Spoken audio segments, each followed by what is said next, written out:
Hello बच्चा party, क्या हाल चाल। मैं वरुण महाजन, आपका और अपना प्यारा सा यूट्यूब चैनल जिसका नाम है पीसीएम वॉरियर, उस पर आपका स्वागत करता हूं। मैंने बताया इस चैनल पर आपको हर रोज कम से कम एक वीडियो मिलेगी जिसका कंटेंट बेहतरीन होगा। ठीक है, तो चलो आज हम फिजिक्स का अगला टॉपिक शुरू करने जा रहे हैं, जिसमें मैं आपको पैरेललोग्राम क्या पढ़ाऊंगा, लो पढ़ाऊंगा। पहले मैंने आपको पिछली वीडियो में वेक्टर एडिशन कैसे होती है ना, दो वेक्टर को कैसे ऐड करते हैं वो मैंने समझाया था, हेड टेल मेथड। उसके बाद मैंने आपको ट्रायंगल लो समझाया था। ट्रायंगल लो मतलब हमने डेरिवेशन भी की थी ट्रायंगल लो में। मान लो हमें पता चला था कि भाई एक्चुअल में वेक्टर कैसे क्या होते हैं, ऐड होते हैं, उसका मैग्नीट्यूड निकाला था, उसकी डायरेक्शन निकाली थी। ठीक है, तो उसके बाद आपका क्या आता है, पैरेललोग्राम लो आता है। एक्चुअल में ट्रायंगल लो से ही आपका क्या बना है, पैरेललोग्राम लो बना है। अब देखते हैं कि भाई कैसे, मान लो ये ट्रायंगल लो, मतलब ट्रायंगल लो से ही पैरेललोग्राम क्या हुआ, बना या इजाद हुआ। तो चलो स्टार्ट करते हैं। तो पहले तो हेडिंग लिख लो कि भाई पहले, चलो पहले चेक कर लेते हैं कि भाई ट्रायंगल लो से पैरेललोग्राम लो कैसे बना, पहले तो उसकी बात करते हैं। ठीक है, तो सबसे पहले तो ट्रायंगल लो आपको पता ही होगा, आपने वीडियो देखी होगी मेरी पिछले। मान लो ए वेक्टर मान लिया हमने, उसके बाद सर मान लो जब हम क्या करते थे, मान लो दो वेक्टर सेम ऑर्डर में मानते थे और दो साइड्स ऑफ ट्रायंगल को रिप्रेजेंट करते थे, तो तीसरी साइड जो ट्रायंगल की होती थी उसका ऑर्डर हम क्या लेते थे, ऑपोजिट लेते थे। तो जो ये वाली साइड बनती थी ये एक्चुअल में रिजल्टेंट वेक्टर होता था। रिजल्टेंट का मतलब ये दोनों का क्या होता था, कंबाइंड इफेक्ट होता था। मतलब ये एक्चुअल में इन दोनों के प्लस का आंसर होता है, जिसे हम क्या कहते हैं, रिजल्टेंट वेक्टर। तो वो किसके बराबर होता था सर, ए वेक्टर प्लस क्या होता था, बी वेक्टर। मतलब जब दोनों को ऐड करते थे वेक्टर के अकॉर्डिंग, तो वेक्टर के अकॉर्डिंग कैसे करते थे, ट्रायंगल लो में हमने पढ़ा, तो आंसर क्या आता था सर, आर वेक्टर आता था। इसे हम क्या कहते थे, ट्रायंगल क्या कहते थे, लो कहते थे। ठीक है, तो सर ये तो हमें पता है। उसके बाद अगर ध्यान से देखो, मैंने आपको बताया था कि भाई क्या होता है, मान लो ट्रायंगल लो तो आपने पढ़ लिया, उसके बाद पैरेललोग्राम लो कैसे पढ़ा कि भाई मुझे पता है सर जो वेक्टर होते हैं, वेक्टर में पैरेलल शिफ्टिंग क्या की जा सकती है, अलो की है ना। मतलब मुझे पता है कि भाई वेक्टर जो होते हैं, वेक्टर को पैरेलली क्या किया जा सकता है, शिफ्ट किया जा सकता है। तो हम मुझे पता है कि भाई अब हम इसे क्या कर सकते हैं, पैरेलली शिफ्ट कर सकते हैं, वेक्टर में कोई भी फर्क नहीं पड़ता। तो ध्यान से देखो, अगर मैं ये वाली साइड को क्या करूं, शिफ्ट करूं, कैसे, मान लो ये वाली साइड को मैं शिफ्ट करके यहां पे लगा दूं, तो देखो ध्यान से, मान लो ए वेक्टर को मैंने ऐसे ही बनाया, बी वेक्टर को मैंने क्या कर दिया, शिफ्ट कर दिया, और बी वेक्टर को मैंने क्या बनाया ना, इधर देखो ध्यान से, ए वेक्टर सीधा है, ए वेक्टर को तो मैंने सीधा ही रखा, चलो थोड़ा बड़ा बना लेते हैं, ए वेक्टर को तो मैंने ऐसे ही रखा जैसे है, बी वेक्टर की मैंने क्या की, पैरेलल शिफ्टिंग, पैरेलल शिफ्ट करके इसको शिफ्ट करके यहां पर लगा दिया। तो सर लगा सकते हैं, क्योंकि बी वेक्टर का अगर आप लेंथ और डायरेक्शन सेम रखते हो तो मान लो इसमें कोई भी फर्क नहीं पड़ता, वेक्टर में पैरेलल शिफ्टिंग क्या है, लो है। तो सिंपल सी बात है, जो रिजल्टेंट वेक्टर है वो कहां से स्टार्ट हो रहा है, यहां से स्टार्ट हो रहा है। तो ध्यान से देखो कि भाई रिजल्टेंट वेक्टर यहां से क्या हो रहा है, स्टार्ट हो रहा है। तो ध्यान से देखो कि भाई ये तो पैरेललोग्राम, मान लो पैरेललोग्राम बनी, सर कैसे बनी, ध्यान से देखते हैं कि भाई मुझे पता है कि अगर ये दो वेक्टर है, मान लो दो वेक्टर पैरेललोग्राम की दो साइड्स को रिप्रेजेंट करते हैं, तो चलो पहले पैरेललोग्राम बनाते हैं। तो पैरेललोग्राम आपको शायद पता हो कि भाई मुझे पता है कि सर मान लो पैरेललोग्राम का मतलब क्या होता है कि दो, मान लो क्या है, पैरेलल जो साइड होती है, मान लो पैरेललोग्राम में दो पैरेलल साइड जो होती हैं वो एक दूसरे के क्या होती हैं, बराबर होती हैं। जैसे ये वाली साइड इसके बराबर होगी, ये वाली साइड इसके बराबर होगी। तो ध्यान से देखो कि भाई पैरेललोग्राम कंप्लीट हो गए, और ये वाला वेक्टर जो बना है वो एक्चुअल में क्या बना है, इसे हम क्या कहते थे, डायगोनल ऑफ क्या कहते थे सर, पैरेललोग्राम कहते थे। तो सर बात मेरे को क्लियर हो गई। एक्चुअल में ट्रायंगल लॉ से साइंटिस्ट ने दिमाग लगाया, इसे उठाकर किधर लगा दिया, इधर। तो वहां से ही एक और नया लॉ बना जिसे हम क्या कहते हैं, पैरेललोग्राम क्या कहते हैं, लॉ कहते हैं। तो बात मेरे को क्या हुई सर, क्लियर हुई। तो अब आपका मान लो आपको ये बात समझ आई होगी, एक्चुअल में पैरेललोग्राम लॉ कहां से आया है, ट्रायंगल लॉ से ही पैरेललोग्राम क्या आया, आपका लॉ आया। बस वेक्टर को शिफ्ट किया पैरेलली, तो जब वेक्टर को पैरेलली शिफ्ट किया तो पता चला कि भाई एक्चुअल में वो क्या बन रहे हैं, दो वेक्टर दो साइड्स ऑफ पैरेललोग्राम को रिप्रेजेंट कर रहे हैं, और जो ये उसका डायगोनल है, डायगोनल किसको रिप्रेजेंट कर रहा है, रिजल्टेंट ऑफ दीज वेक्टर को क्या कर रहा है,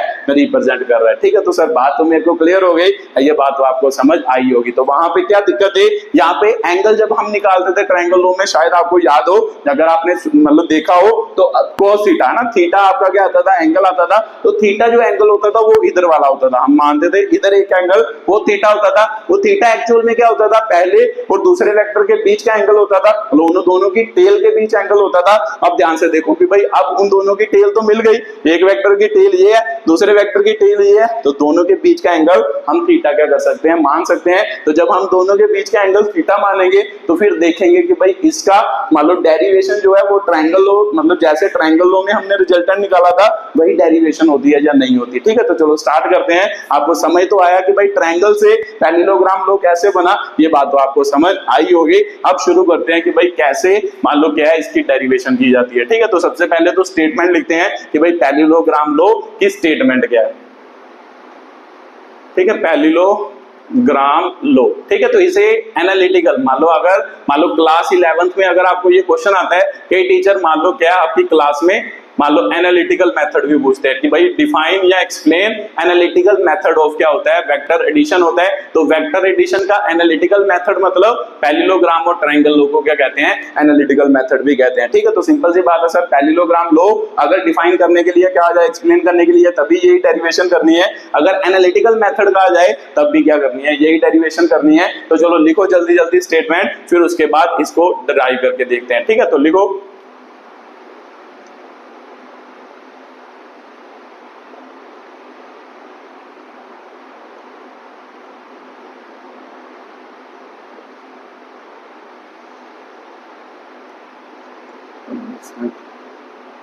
side of adjacent side of parallelogram,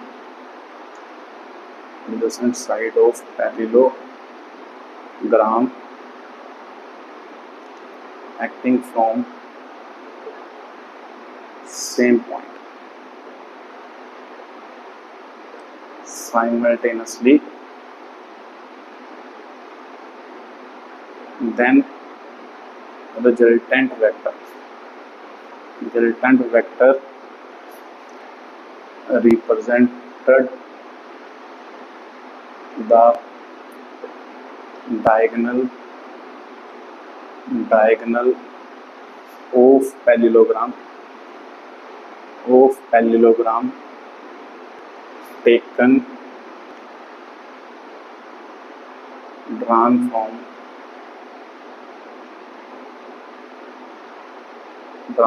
same point from which two vectors start। ठीक है, जो ये आपकी डेफिनेशन है किसकी, पैरेललोग्राम लो की। तो चलो देखते हैं कि भाई क्या लिखा है, पढ़ो ध्यान से। It states that the if two vector represent the adjacent side of क्या होगा, पैरेललोग्राम होगा। तो ध्यान से देखो, ये वाली साइड और ये वाली साइड, जो पास वाली साइड होती है उसे एडजेसेंट साइड कहते हैं। तो इसका मतलब ये वाली साइड और ये वाली साइड एक दूसरे की एडजेसेंट साइड है। तो किसकी साइड है सर, पैरेललोग्राम की साइड है। तो यही लिखा है, it states that the two vector represent the adjacent side of parallelogram acting from the same point. तो देखो ध्यान से, ये वाला वेक्टर और ये वाला वेक्टर जो है मान लो क्या है ना, रिप्रेजेंट द, मान लो क्या है, ये वाला वेक्टर और ये वाला वेक्टर सेम पॉइंट से एक्ट कर रहे हैं। देखो ये इसकी टेल है, ये इसकी टेल है, दोनों की टेल सेम पॉइंट से एक्ट कर रही है। तो यही लिखा है, मान लो दो वेक्टर साइड को रिप्रेजेंट कर रहे हैं और सेम पॉइंट पे क्या कर रहे हैं, एक्ट कर रहे हैं। देन रिजल्टेंट वेक्टर, तो रिजल्टेंट वेक्टर क्या होगा, रिजल्टेंट मतलब इन दोनों के कॉम्बिनेशन का इफेक्ट जो होगा, मान लो जिसे हम रिजल्टेंट वेक्टर कहते हैं, वो क्या होगा है ना। Then the resultant vector represent the diagonal of parallelogram. तो देखो ध्यान से, मान लो वो किसको रिप्रेजेंट कर रहा है, डायगोनल ऑफ पैरेललोग्राम को रिप्रेजेंट कर रहा है। Parallelogram drawn from the same point from which the दो वेक्टर आर क्या होंगे, स्टार्ट होंगे। मान लो वहां से ही ड्रॉ किया जा रहा है जहां से दोनों वेक्टर क्या कर रहे हैं, स्टार्ट कर रहे हैं। इसे हम क्या कहते हैं, पैरेललोग्राम क्या कहते हैं, लो कहते हैं। ठीक है, तो सर बात मेरे को क्लियर हो गई। ये आपकी क्या थी, मान लो डेफिनेशन थी पैरेललोग्राम लो की। अब इसकी क्या करते हैं, डेरिवेशन। तो डेरिवेशन करके देखते हैं कि भाई इसका आंसर सेम आता है, ट्रायंगल लो जैसा ही आता है, या मतलब अलग आता है, क्योंकि ये तो ड्राइव तो ट्रायंगल लो से ही हुआ है। अब देखते हैं कि भाई इसका आंसर अलग आता है या सेम टू सेम क्या आता है, वैसा ही आता है जैसे ट्रायंगल लो में हमने पढ़ा था। ठीक है, तो सबसे पहले लिख लेते हैं कि भाई ट्रायंगल लो क्या पढ़ा था, फिर देखते हैं इसकी डेरिवेशन कि भाई डेरिवेशन कैसे इसकी क्या होगी, डेरिवेशन होगी।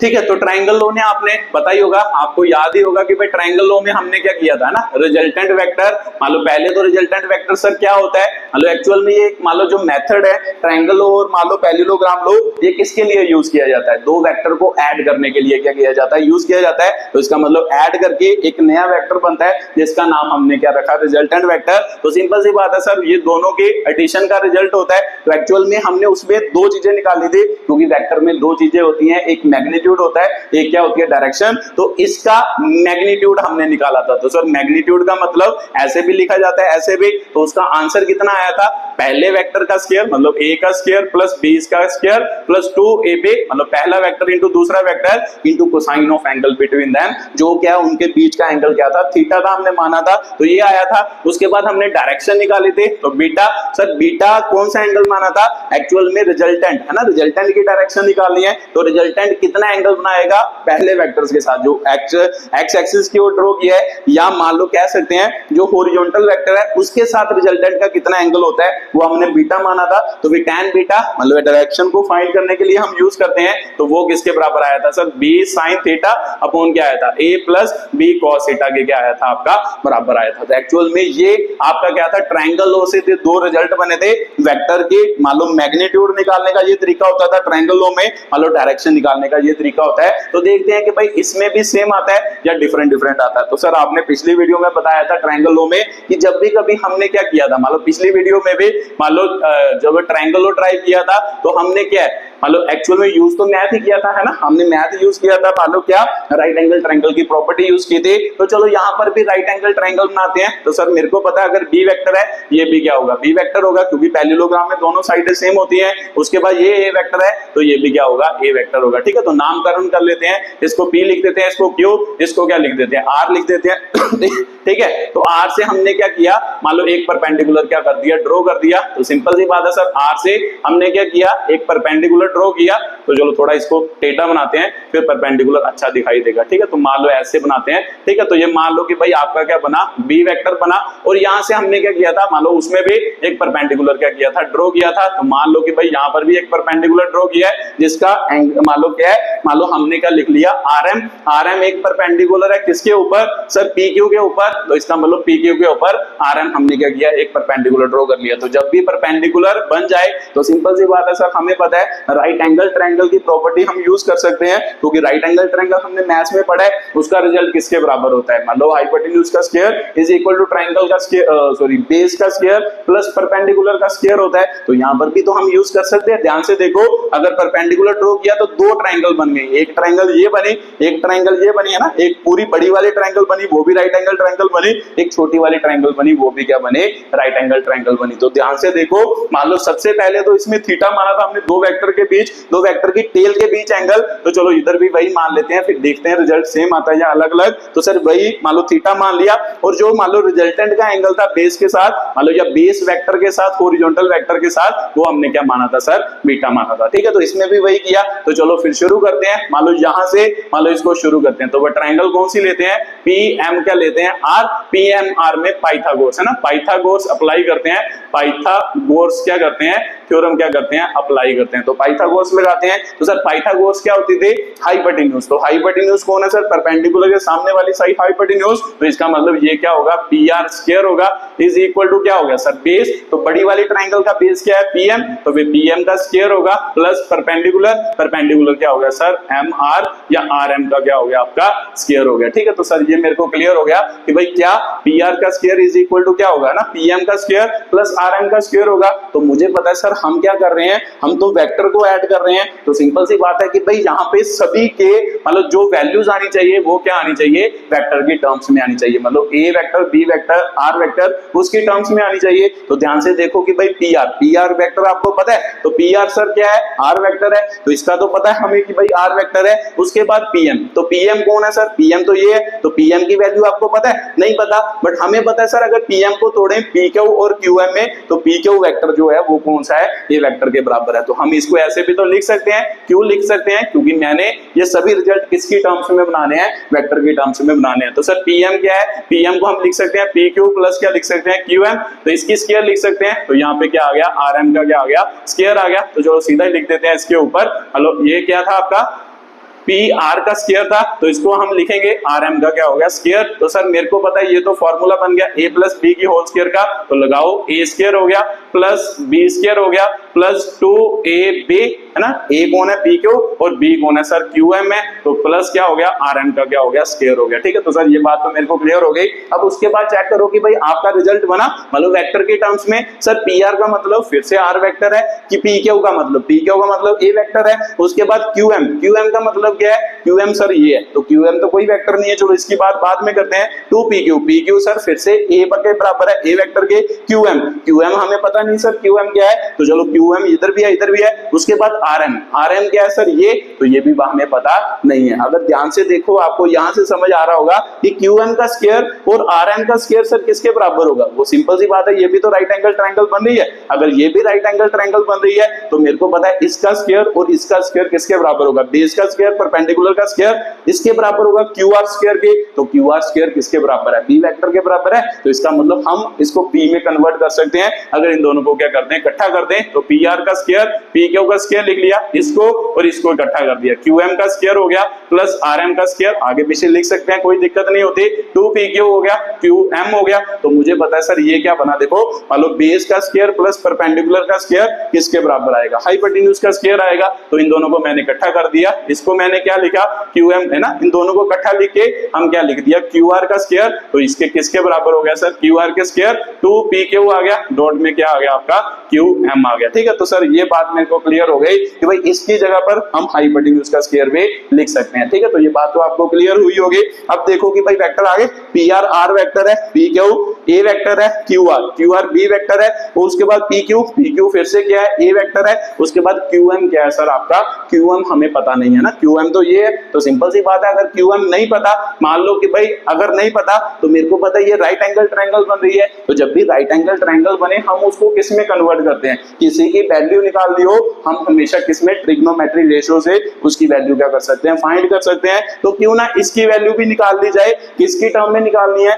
वेक्टर की टर्म में निकालनी है, तो सिंपल सी बात है इसकी वैल्यू निकालनी है, किसकी टर्म में, इसकी टर्म में क्या करनी है निकालनी है। तो सिंपल सी बात है ये राइट एंगल ट्रायंगल में बेस हो गया, जी आपका क्या हो गया हाइपोटेन्यूज। तो सिंपल सी बात है कि भाई आपको पूछा जाए कि भाई वो वाली ट्रिग्नोमेट्री रेशियो बताओ जिसमें बेस और हाइपोटेन्यूज इन्वॉल्व होते हो, तो आपका आंसर होगा सर cos थीटा होता है। cos थीटा में ये दोनों मान लो क्या होते हैं इन्वॉल्व होते हैं। ठीक है, तो बस अब cos थीटा निकालना है, अगर cos थीटा निकालना है तो ये एंगल पता होना चाहिए कि भाई क्या होगा। अब ध्यान से देखो कि भाई ये वाला एंगल, क्योंकि ये ए वेक्टर और बी वेक्टर के बीच कौन सा एंगल है थीटा है, तो यहां पर भी तो थीटा ही होगा। तो सर क्यों थीटा होगा बता सकते हो, ध्यान से देखो कि भाई ये वाला वेक्टर क्या है आपका पी क्यू वेक्टर है ना, ये वाला वेक्टर क्या है पी क्यू। तो मैंने बताया था कि भाई वेक्टर में पैरेलल शिफ्टिंग की जा सकती है। अगर इस पी क्यू को मैं शिफ्ट करूं ना, पी क्यू को शिफ्ट करके मैं इस पॉइंट पे लाऊं, यहाँ पे पी रखूं, यहाँ पे क्यू रखूं, तो देखो बी वेक्टर हो गया, ये क्या हो गया सर आपका है ना, ये बी वेक्टर है, ये क्या हो गया ए वेक्टर हो गया। पी क्यू को इधर शिफ्ट करोगे तो ए वेक्टर, और ए वेक्टर और बी वेक्टर के बीच में जो एंगल है, देखो ए वेक्टर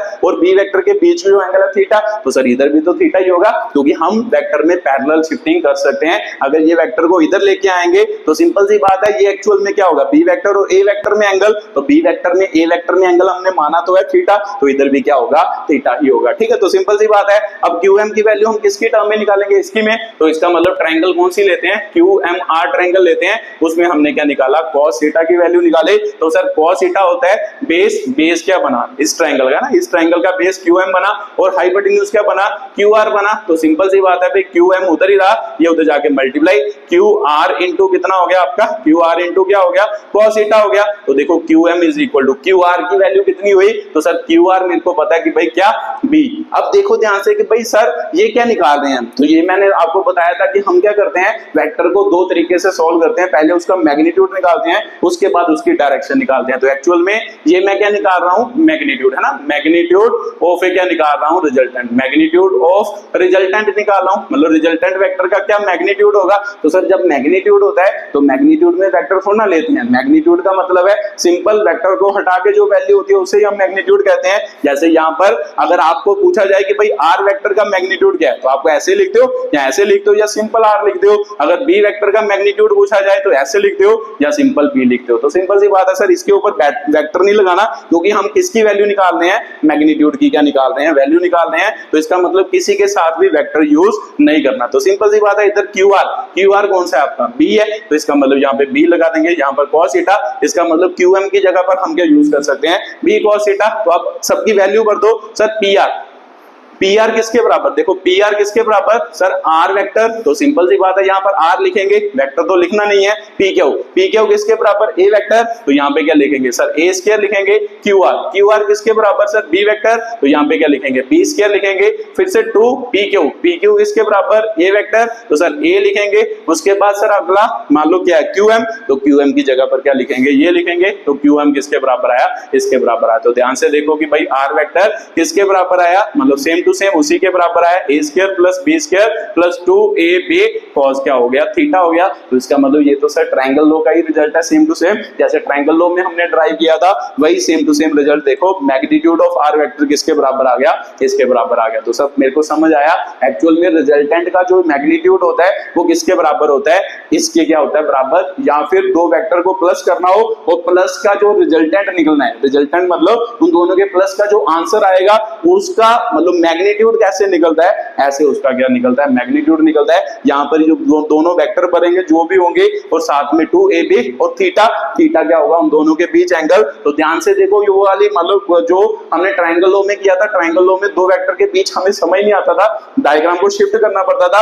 अब आपको शिफ्ट नहीं करना पड़ेगा, अब आपको काम आसान हो गया। देखो ए वेक्टर और बी वेक्टर के बीच हमने कौन सा एंगल माना है, थीटा ही माना है। तो अब आपको डायरेक्टली क्लियर हो गया कि सर थीटा जो होता है वो एक्चुअल में मान लो टेल ऑफ क्या होता है, फर्स्ट वेक्टर, और टेल ऑफ क्या होता है ना, फर्स्ट वेक्टर ये हुआ, टेल ऑफ सेकंड वेक्टर, उन दोनों के बीच का क्या होता है, एंगल होता है। ठीक है, तो सर बात मेरे को क्लियर हो गई, ये आपका क्या निकल गया, मैग्नीट्यूड। तो सर मैग्नीट्यूड तो निकल गया, अब डायरेक्शन भी निकाल के देखें कि भाई डायरेक्शन भी सेम आती है या अलग आती है। तो सिंपल सी बात है, मैंने बताया था कि भाई ट्रायंगल लॉ से ही पैरेललोग्राम लॉ बनाए, तो फिर उसकी डायरेक्शन भी क्या आएगी, सेम ही आएगी, डिफरेंट थोड़ा आएगी। चलो डायरेक्शन निकाल के बताता हूं, ये आपको समझ आया ही होगा कि भाई कैसे निकला है। ठीक है, तो उसके बाद देखो अब डायरेक्शन की बात करते हैं। ठीक है, तो चलो डायरेक्शन लिखते हैं। तो सिंपली बात है, मैंने आपको बताया डायरेक्शन जनरली हम किस में निकालते हैं, निकालना क्या है डायरेक्शन के लिए सर, tan थीटा निकालते हैं, मतलब जनरली हम tan ही निकालते हैं, ट्रिग्नोमेट्रिक रेशो। वैसे किसी से भी एंगल ही तो निकालना है, एंगल तो किसी से भी निकाला जा सकता है, बट जनरली हम क्या यूज करते हैं, tan थीटा यूज करते हैं।